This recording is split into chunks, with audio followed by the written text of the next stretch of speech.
What are the rules about successive sentencing hearings? To find out, you have to read People versus Kaval. It's only 14 pages. Don't have time for that? I got you covered.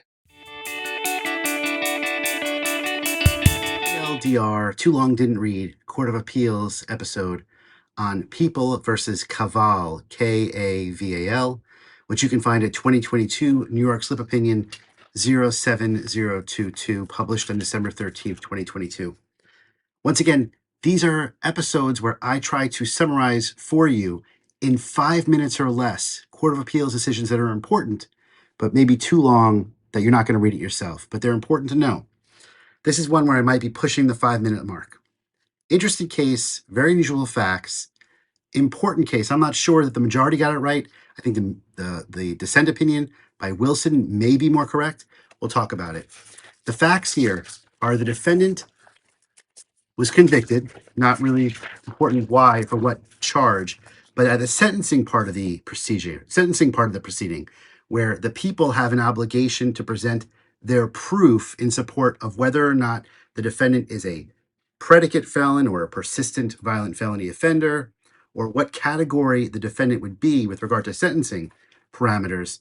The people basically failed to prove, but asked that the defendant be deemed a persistent violent felony offender. That's essentially New York's 3-strike rule, where if you have 2 previous violent felony convictions in the previous 10 years on the street, and you get your third, this is your third, within 10 years on the street, then your sentencing range is extremely high. You're going to jail for a very long time.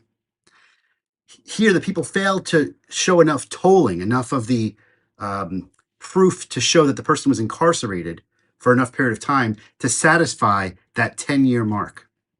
But the judge at the trial level sentenced him as a persistent violent felony offender, that very high 3 strikes rule.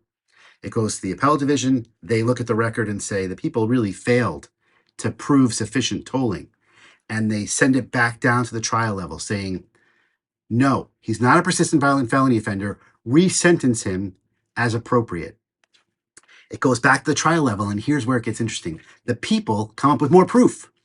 They obtain the right documents to show that he actually was incarcerated for more time than they had shown the first time around. And indeed, this is his 3rd strike.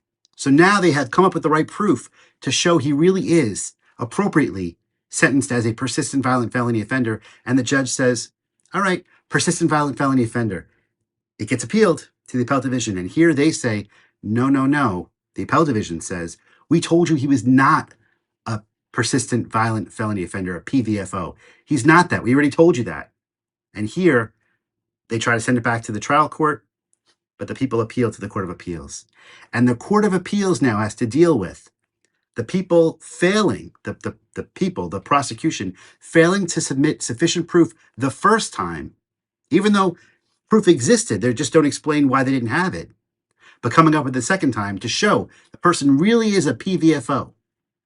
The question is, and here's the issue from the majority's perspective, did the court, that second time around, did the trial court have the authority to correct an illegal sentence because he really truly is a persistent violent felony offender based upon all the record that was made and established at that second sentencing hearing? Or did they not have that authority?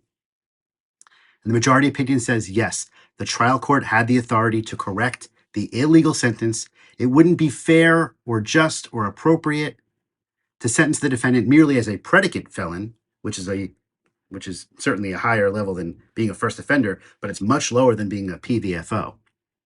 And the majority says, yes, the trial court had that authority. And the Appellate Division, when they sent it back, they didn't specify what the trial court had to do or what the decision had to be. They just said, resentence him as you deem appropriate. Now, here's the interesting part. Judge Wilson had a dissent in this Court of Appeals decision. His dissent said the issue is all wrong. It's not about whether it's correcting an illegal sentence. In fact, it wouldn't be illegal to sentence the defendant as a predicate felon anyway.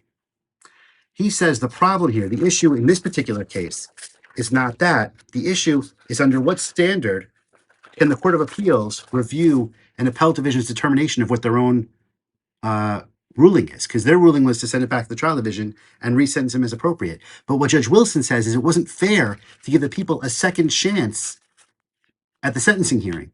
And Judge Wilson says, I think he should be a predicate, a second felony offender, not a PVFO, because the people should not get a second bite at the apple. We wouldn't give the defendant the same opportunity, so the people shouldn't get it either. If you like what you just saw and want to see more just like it, please hit like or subscribe to let me know.